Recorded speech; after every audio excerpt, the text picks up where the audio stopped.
Hello everyone. In this video we will discuss about depth first search algorithm. It is another traversal graph traversal algorithm, that is DFS, depth first search.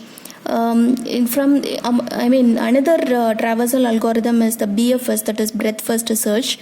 So there we just traversed the graph in breadth wise, but here we're going to traverse in depth wise. So what is the meaning of depth wise?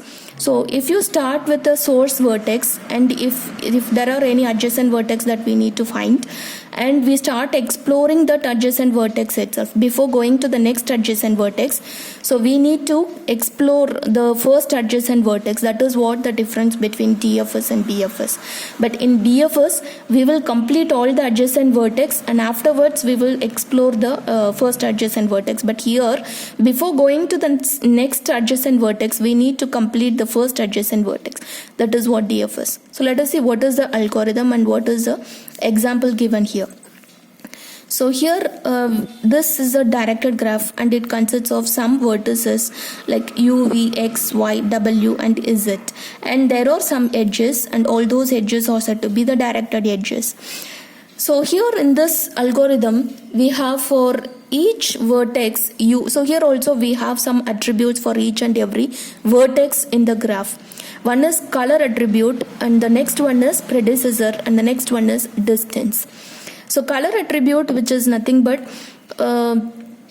it will differentiate all the vertex with 3 different colors. So initially all the unvisited vertex are in white color, and then if you are visiting any new node, then it should changes to gray color, and after exploring all the vertex it will become black color. So this is what the same process we just discussed in BFS, same thing we're going to do in DFS also.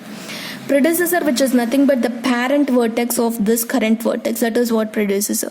So initially we are assigning the initial value for all the vertex that are available in the graph, for all the vertex. So for U, V, X, Y, W and Z, initially its color attribute is white and its predecessor value is nil and its distance value will be infinity. So that is what we are doing here.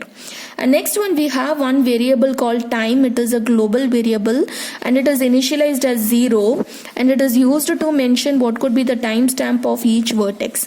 So when we have started this vertex and when we have finished that vertex, that is what the timestamp. Okay.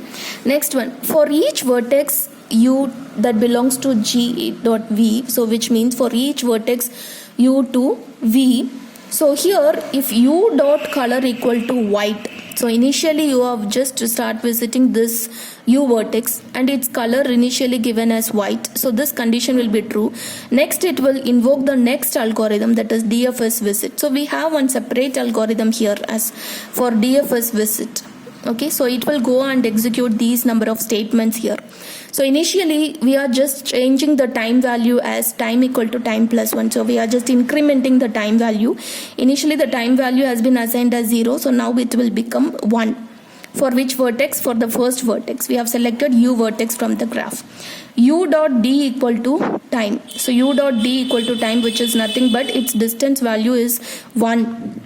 Okay, and next U dot color equal to gray, because now we are in that particular vertex. It is a current vertex, so its color will be changed to gray. And for each vertex V that belongs to G of adjacent of U. So in the graph, so what could be the adjacent vertex of this U vertex, that we need to find out. So in this graph we have one adjacent vertex, that is from U. We have one adjacent vertex, that is V. We have one more adjacent vertex, that X, but before visiting this second adjacent vertex we need to complete this vertex V, that is what depth first search. So we should check whether this V vertex has any adjacent vertex, that we need to check. Okay, so here for each adjacent vertex of this U, it's we have to check whether its color is white. So yes, it is actually the unvisited node, its color is white. And afterwards V dot pi equal to U. So pi is nothing but predecessor. So who could be the parent of this V vertex? U is the parent. So U only we are just assigning for this V dot pi.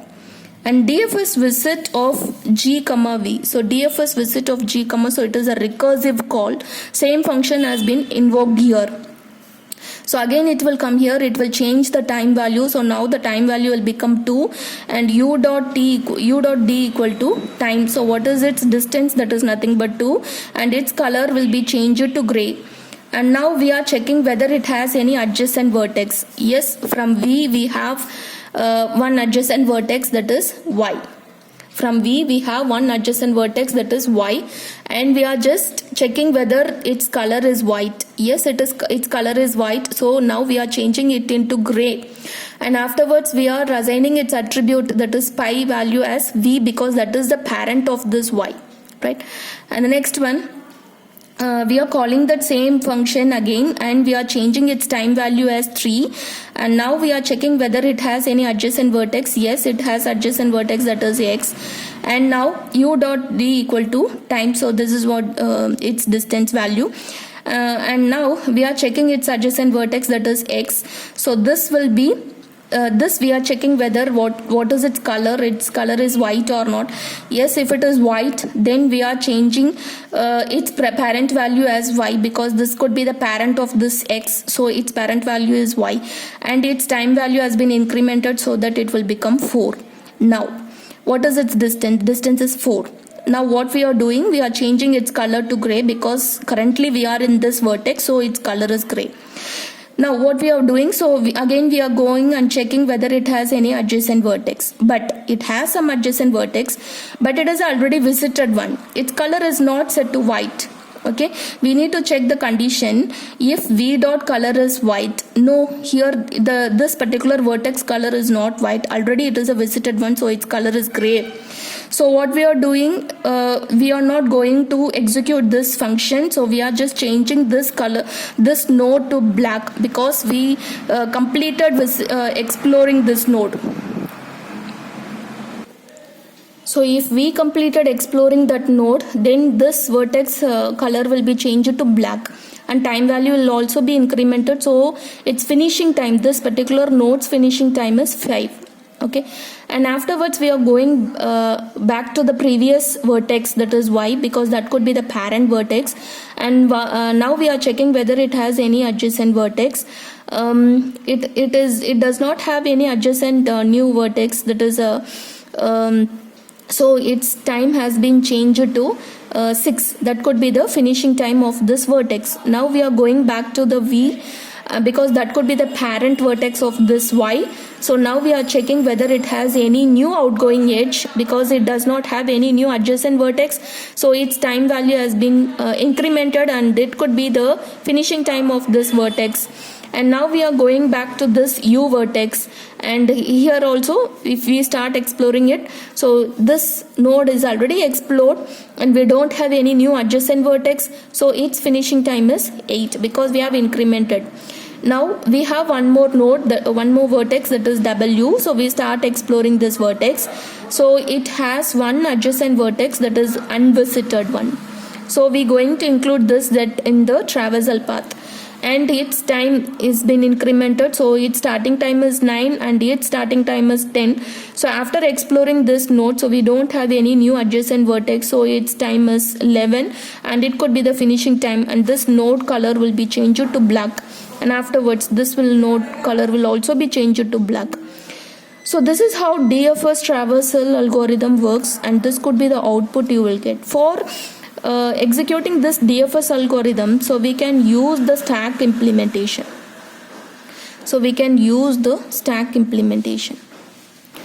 So how can we get this? So initially we have this U vertex, that is the source vertex.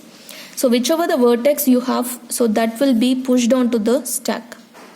And next one, we're going to find what are all the adjacent vertex from this U. So we have one vertex, that is V, so that will also be pushed onto the stack. And from this V, we're going to explore this V, and we have one adjacent vertex, so that will be pushed onto the stack. And then from from Y, we have one adjacent vertex, so we're going to explore this X also, so that will be pushed onto the stack.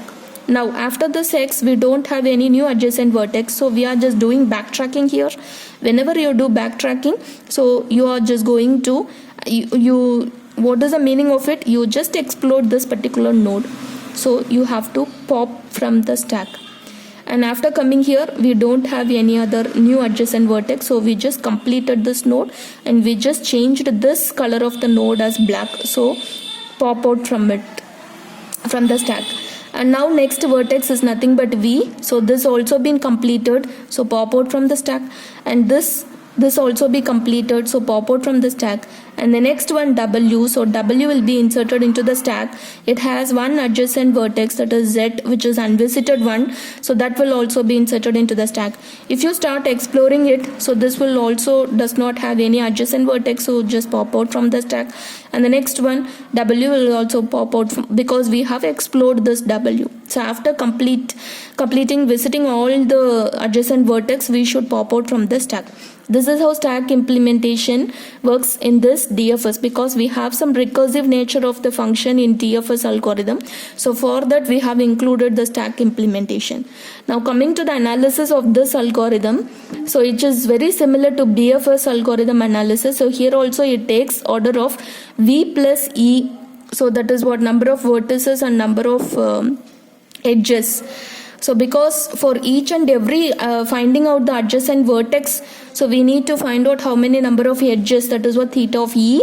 And for this adjacent vertex, we are just finding out for each and every vertex, so it takes theta of V. So totally we have, this could be the running time, so that is theta of V plus E. So this is what the DFS algorithm works, and what could be the analysis with this example. Thank you.